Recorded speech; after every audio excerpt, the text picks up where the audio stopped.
Malam itu terlihat biasa saja. Langit tenang, rumah sunyi, dan tubuhnya terbaring tanpa rasa curiga. Tidak ada suara azan terakhir. Tidak ada peringatan keras yang ia dengar. Padahal sepanjang hidupnya, ia sering berkata, "Nanti saja aku bertaubat, sekarang belum waktunya." Setiap dosa selalu ia tunda taubatnya, seolah ajal bisa diajak berjanji. Ia yakin esok masih ada, minggu depan masih panjang, dan usia tua pasti datang. Ia tak tahu bahwa Allah tidak menunggu kesiapan hambanya. Di malam itu, ketika lisannya belum sempat beristighfar dan hatinya belum benar-benar kembali, ajal lebih dulu mengetuk. Dan saat itu terjadi, satu kebenaran terungkap. Taubat yang ditunda bisa berakhir dengan penyesalan yang tak pernah diberi kesempatan kedua.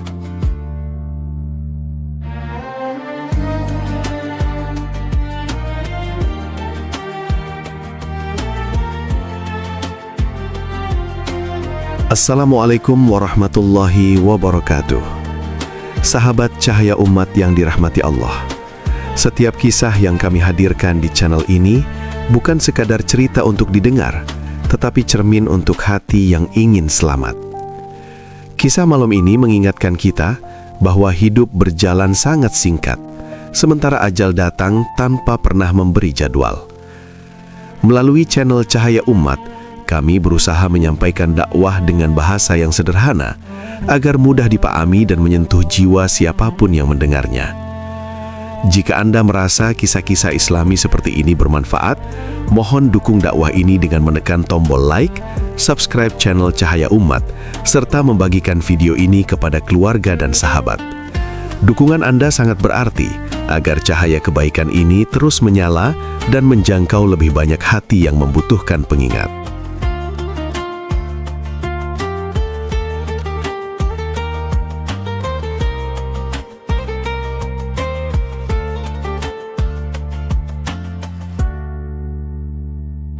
Ia bukanlah orang yang asing dengan agama.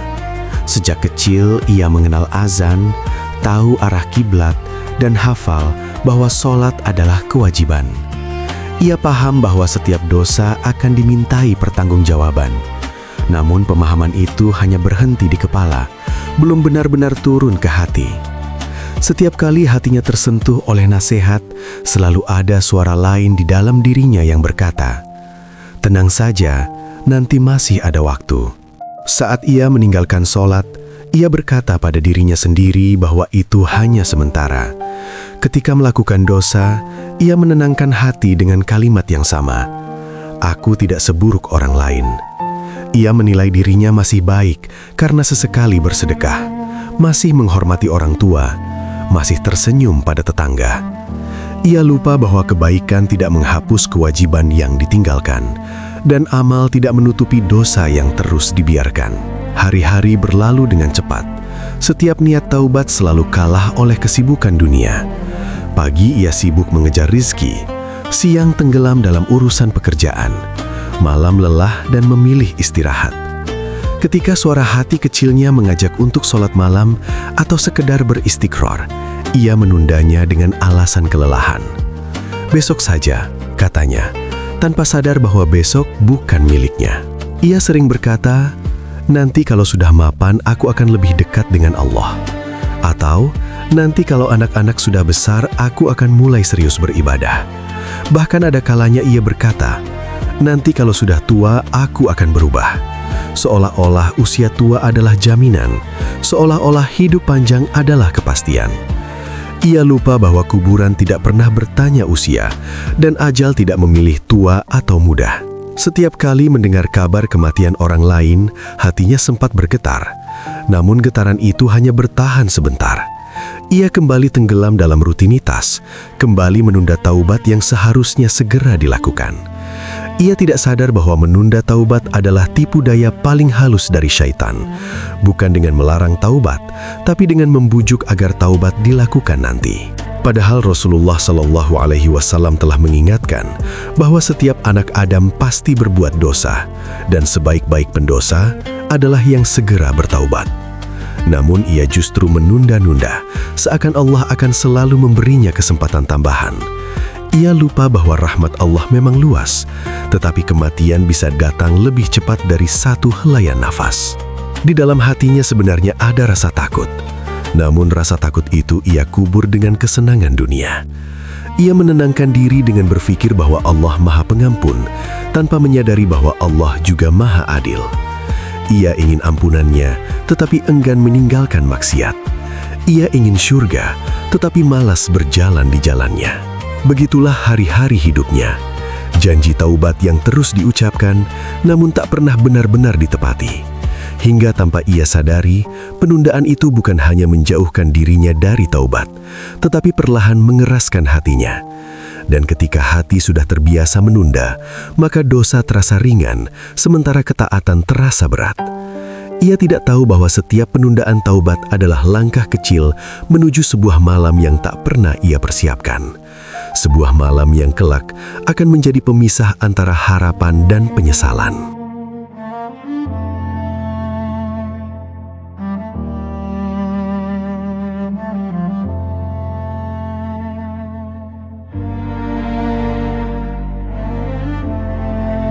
Pada awalnya, setiap dosa membuat hatinya gelisah. Ada rasa takut, ada bisikan penyesalan, ada kegelisahan yang sulit dijelaskan. Namun karena dosa itu tidak segera diiringi taubat, rasa takut tersebut perlahan memudar. Hati yang seharusnya sensitif mulai menebal, seperti kulit yang terbiasa terluka hingga tak lagi terasa perih. Ia tidak sadar bahwa inilah salah satu tanda hati yang sedang sakit. Dosa pertama selalu terasa berat, tapi dosa yang diulang lambat laun menjadi ringan. Perbuatan yang dahulu membuatnya takut pada azab Allah, kini terasa wajar. Ia mulai menormalisasi kesalahan dengan kalimat pembenaran. Semua orang juga melakukannya. Zaman sekarang sulit kalau harus benar-benar bersih.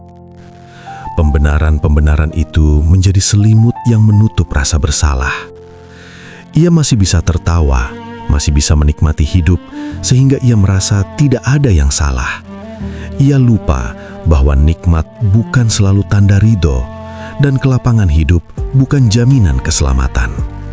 Bisa jadi itu adalah istidraj, kelapangan yang justru menjerumuskan perlahan tanpa disadari. Namun, hatinya sudah terlalu nyaman untuk curiga pada dirinya sendiri. Solat yang dulu ia tinggalkan dengan rasa bersalah, kini ia tinggalkan tanpa beban. Al-Quran yang dahulu membuat hatinya bergetar, kini jarang disentuh. Nasihat yang dahulu membuatnya menunduk, kini terasa membosankan. Ia mulai memilih konten, pergaulan, dan hiburan yang semakin menjauhkan hatinya dari Allah. Dan yang paling berbahaya, ia tidak lagi merasa bersalah. Hatinya semakin keras. Ketika melihat kemungkaran, ia tidak terganggu. Ketika mendengar ayat tentang azab, ia merasa itu bukan untuk dirinya. Ia mulai menilai dosa orang lain sambil menutup mata terhadap dosanya sendiri. Ia merasa aman, padahal justru itulah tanda bahaya terbesar. Padahal Rasulullah SAW mengingatkan bahwa jika seorang hamba berbuat dosa, akan ada titik hitam di hatinya. Jika ia bertaubat, titik itu dihapus. Namun jika ia terus mengulang dosa tanpa taubat, titik itu akan terus bertambah hingga menutupi seluruh hati. Itulah hati yang tertutup, hati yang sulit menerima kebenaran, meski kebenaran ada tepat di hadapannya. Ia mulai kehilangan kepekaan. Ia masih mengaku beriman, namun iman itu lemah dan rapuh. Ia masih menyebut nama Allah, tapi jarang mengingatnya dengan sungguh-sungguh. Ia hidup dengan rutinitas ibadah yang kosong, tanpa rasa hadir di hadapannya. Semua dilakukan sekadar menggugurkan kewajiban, bukan karena cinta dan takut kepada Allah. Dan yang lebih menyedihkan, ia mulai menganggap peringatan sebagai gangguan. Ketika ada yang menasihatinya, ia merasa dihakimi. Ia lupa bahwa nasihat adalah bentuk kasih sayang. Ia menolak diingatkan karena di dalam hatinya ia tahu bahwa jika nasihat itu diterima, maka ia harus berubah. Dan perubahan adalah hal yang ia paling hindari. Begitulah dosa yang awalnya terasa besar berubah menjadi kebiasaan, dan kebiasaan itu perlahan membentuk jalan menuju kehancuran. Ia tidak sadar bahwa dosa yang dianggap biasa justru paling berbahaya. Karena ketika dosa tak lagi terasa dosa, maka pintu taubat semakin sulit terbuka. Tanpa ia sadari, hatinya telah berjalan jauh dari cahaya, dan di kejauhan sebuah peringatan besar sedang menanti sebagai bentuk kasih sayang Allah yang terakhir sebelum semuanya benar-benar berakhir.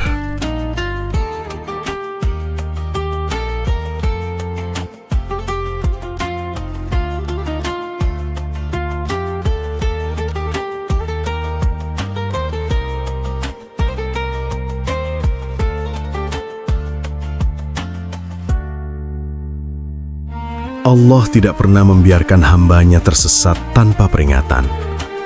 Selalu ada tanda, selalu ada suara pengingat, selalu ada kejadian yang seharusnya membuat manusia berhenti sejenak dan bertanya pada dirinya sendiri.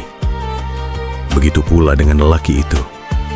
Di tengah hidupnya yang mulai dipenuhi kelalaian, Allah menghadirkan peringatan demi peringatan, satu persatu, dengan cara yang berbeda.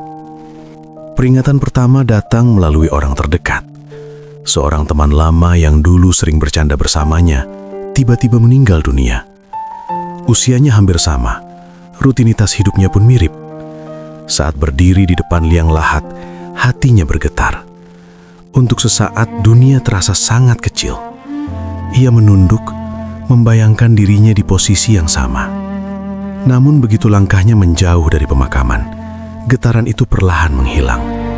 Ia kembali berkata dalam hati, "Masih lama giliranku." Tak lama kemudian, peringatan datang lewat lisan para penyeru kebaikan. Ia mendengar ceramah yang membahas tentang kematian mendadak, tentang penyesalan orang yang menunda taubat.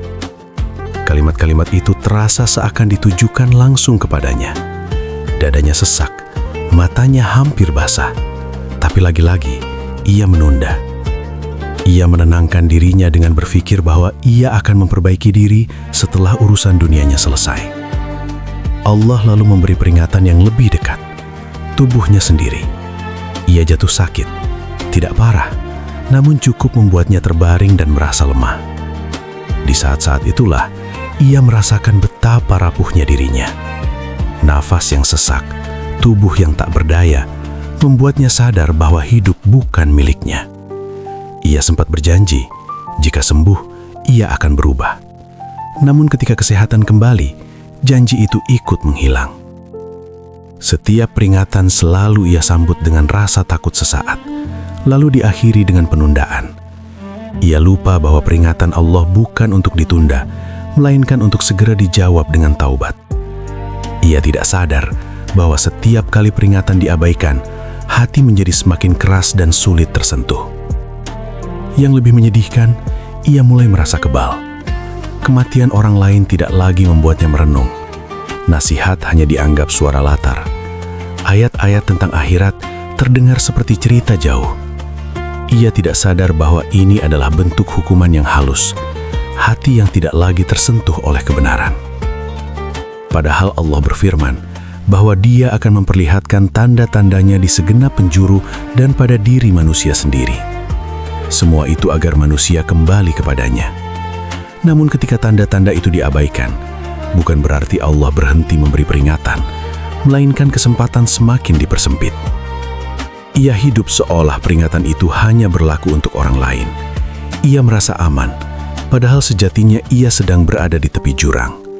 Setiap detik yang berlalu, tanpa taubat, adalah langkah mendekati batas akhir. Namun ia tidak melihat jurang itu, karena matanya tertutup oleh kelalaian. Hingga akhirnya, tanpa ia sadari, peringatan terakhir sedang disiapkan. Bukan lagi lewat kata-kata, bukan lewat peristiwa orang lain, melainkan melalui sebuah malam yang akan mengubah segalanya. Malam di mana tidak ada lagi kesempatan untuk berkata, nanti.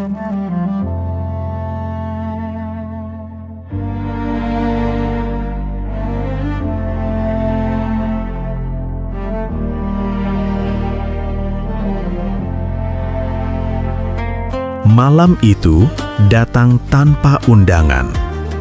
Tidak ada mimpi buruk sebelumnya, tidak ada firasat aneh yang membuatnya gelisah.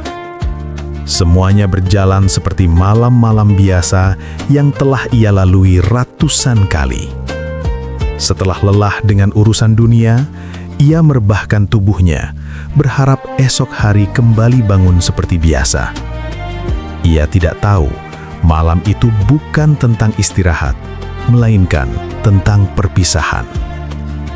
Ruangan terasa sunyi, jam terus berdetak, namun waktu seakan melambat. Nafasnya awalnya biasa saja, lalu perlahan terasa berat. Dada terasa sesak, seolah ada beban yang menekan dari dalam. Ia mencoba mengubah posisi tidur, menarik nafas lebih dalam, berharap rasa tidak nyaman itu hilang, namun justru semakin kuat. Keringat dingin mulai mengalir, sementara tubuhnya terasa lemah tak berdaya. Di saat itulah, hatinya mulai panik. Ia ingin memanggil seseorang, namun suaranya tertahan. Lidahnya keluh. Dalam kepanikan itu, ingatannya berlari cepat. Ia teringat semua taubat yang pernah ia niatkan, namun tak pernah ia lakukan. Semua sholat yang ditunda, semua istighfar yang seharusnya diucapkan, tapi tak pernah menjadi kebiasaan. Ia ingin menyebut nama Allah. Ia ingin beristighfar, namun kata-kata itu terasa berat keluar dari lisannya, seolah ada dinding tebal yang menghalangi. Hatinya berteriak, namun mulutnya tak mampu bergerak. Saat itulah ia menyadari satu kenyataan pahit. Taubat yang tidak dilatih saat hidup sulit diucapkan saat ajal datang. Malaikat kini lebih dekat dari yang ia bayangkan. Tidak terlihat oleh mata, namun kehadirannya terasa nyata. Dunia yang selama ini ia kejar perlahan menjauh. Suara di sekitarnya memudar, yang tersisa hanyalah detak jantung yang semakin melemah dan penyesalan yang datang bertubi-tubi. Ia ingin kembali ke satu hari saja, satu malam saja untuk sujud dan menangis di hadapan Allah. Ia ingin menukar semua kesenangan dunia dengan satu kalimat istighfar yang tulus. Namun keinginan itu datang terlambat. Waktu telah habis, kesempatan telah tertutup.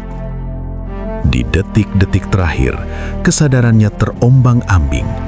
Pandangannya gelap dan terang bergantian. Nafasnya tersengal, lalu semakin pelan. Di saat itulah, malaikat menjalankan perintahnya. Ruh perlahan ditarik, dan rasa sakit yang tak bisa dijelaskan menyelimuti seluruh tubuhnya.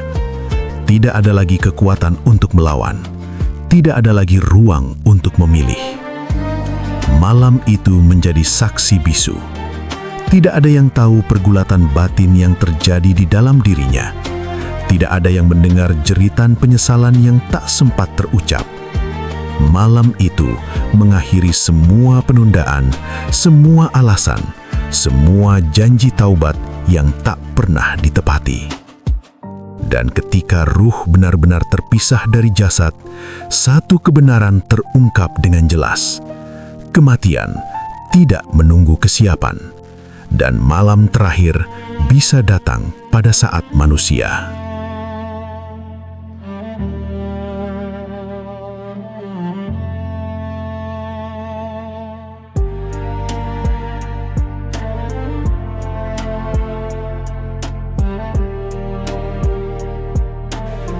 Ketika ruh benar-benar terlepas dari jasadnya, segalanya menjadi jelas. Tidak ada lagi kabut kelalaian, tidak ada lagi alasan, tidak ada lagi pembenaran diri. Sebuah yang dahulu ia anggap sepele, kini tampak sangat besar dan menakutkan. Kebenaran berdiri tegak di hadapannya, tanpa bisa ia bantah atau ia hindari. Di saat itulah penyesalan datang dengan kekuatan penuh. Penyesalan yang tidak lagi bisa ditebus dengan air mata. Ia ingin kembali. Ia ingin diberi satu kesempatan saja. 1 hari, bahkan 1 jam untuk memperbaiki diri. Ia ingin sujud dengan sungguh-sungguh, ingin beristighfar tanpa henti, ingin menutup hidupnya dengan amal terbaik. Namun semua itu hanyalah keinginan tanpa jalan kembali. Ia teringat setiap nasihat yang pernah ia dengar, namun ia abaikan. Setiap ayat tentang taubat yang ia dengar sambil lalu. Setiap peringatan tentang kematian yang ia anggap berlebihan. Kini semua itu hadir bersamaan, menghantam kesadarannya tanpa ampun. Ia sadar bahwa dirinya tidak kekurangan peringatan, tetapi kekurangan kesungguhan untuk berubah. Ia menyesali waktu-waktu yang terbuang sia-sia, waktu yang seharusnya bisa digunakan untuk sholat, namun diganti dengan kesibukan dunia. Waktu yang seharusnya bisa diisi dengan zikir, namun justru dihabiskan dalam kelalaian. Ia baru mengerti bahwa waktu adalah nikmat terbesar yang paling sering disia-siakan. Namun penyesalan ini tidak lagi bernilai. Di alam baru yang ia masuki, tidak ada lagi amal, tidak ada kesempatan menambah pahala. Yang tersisa hanyalah catatan kehidupan yang telah ditutup. Setiap detik hidupnya telah dikunci, dan ia harus menerima konsekuensinya dengan penuh kesadaran. Ia menyadari satu hal yang paling menyakitkan. Pintu taubat yang dahulu terbuka lebar, kini telah tertutup rapat. Bukan karena Allah kejam, tetapi karena ia sendiri yang menunda-nunda saat pintu itu masih terbuka. Ia lupa bahwa taubat adalah hak orang yang masih hidup, bukan milik orang yang telah sampai pada batas akhir. Kini ia hanya bisa menyaksikan dari kejauhan, menyaksikan orang-orang yang masih diberi umur, menyaksikan mereka yang masih bisa sholat, masih bisa menangis dalam sujud, masih bisa memperbaiki diri. Dan disitulah penyesalan itu semakin dalam, karena ia tahu bahwa dulu ia berada di posisi yang sama, namun memilih untuk menunda. Penyesalan itu tidak lagi bermanfaat. Tidak ada amal yang bisa menyelamatkan, tidak ada kata yang bisa diucapkan. Semua telah selesai. Yang tersisa hanyalah penantian menuju keputusan Allah yang Maha Adil. Dan dari kisahnya, satu pesan besar ditinggalkan untuk yang masih hidup. Jangan ulangi kesalahannya. Jangan menunda taubat. Jangan menunggu tanda besar untuk berubah. Karena penyesalan sejati bukan saat kita sadar telah berbuat salah, tetapi saat kita sadar bahwa kesempatan untuk memperbaiki diri telah benar-benar berakhir. Bab ini menutup kisah hidupnya, namun seharusnya membuka kesadaran kita. Selama nafas masih berhembus, selama hati masih bisa merasa, selama tangan masih bisa terangkat untuk berdoa, maka taubat masih mungkin dilakukan. Jangan biarkan kisah ini menjadi kisah kita.